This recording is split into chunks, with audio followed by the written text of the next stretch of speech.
MMA Weekly with Nate Marquardt, getting ready to step into the main event, UFC on Versus 4 with Rick Story. Nate, this is your first fight for the UFC at 170.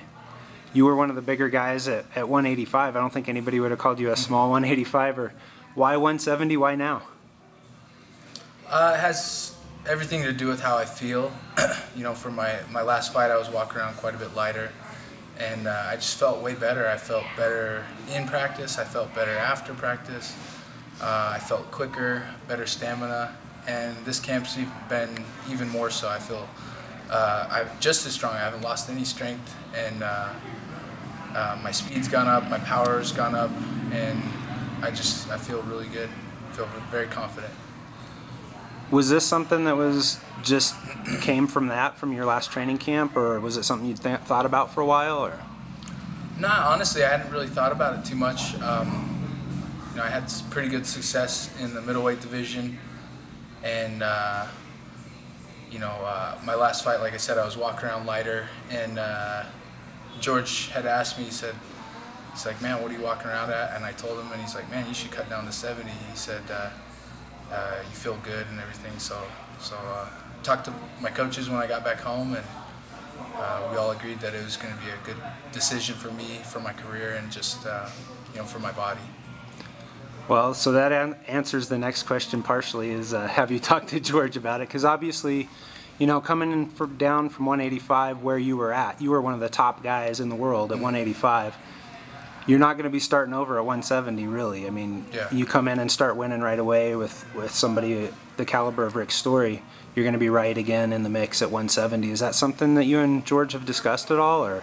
Yeah, I mean, we just kind of decided that you know, I need to do what's best for me, and right now I'm fighting Rick Story, and that's all there is to it. And you know, that issue is not something I have to think about or address right now. You know, the whole teammate versus teammate thing, yeah. is that something that you guys just figure, you know, we'll cross that bridge if it comes to that? Exactly, yeah. So it's not totally out of the question, it's just something you haven't really considered yet? It's just, yeah, it's like we'll talk about it when the time comes. Fair enough, fair enough. So let's move back into your fight that's coming up here with Rick Story. You know, you were originally scheduled to fight Anthony Johnson. I think quite a bit different style than what Rick is. So was it much of an adjustment for you to change on the fly like that to move over to Rick Story? I mean, my game plan for Anthony Johnson was very basic, and so because of that, it wasn't a big adjustment to switch to Rick Story. However, he's a totally different fighter. You know, he's a southpaw. He's short compared to Anthony Johnson. He's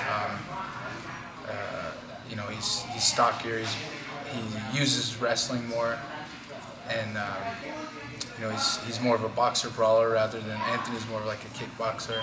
So it's a very different fighter. Now, you don't seem to have lost much size moving down to 170. You're obviously going to be, you were a big middleweight, you're going to be a big welterweight as well. Do you feel like that gives you an advantage coming down? Rick kind of showed that he had some strength when he fought Thiago Alves. So I feel like it doesn't matter who I'm fighting, my strength is always going to be an advantage. You know, I train with heavyweights and they tell me I feel strong, so I know strength isn't going to be an issue ever for me. It's always going to be an advantage, even if the guy I'm fighting is strong, which I know Rick is strong, but I'm not worried about strength. I'm not worried about size. I'm going into this fight and into this division with the mindset of, you know, I'm the best fighter and I'm going to prove it.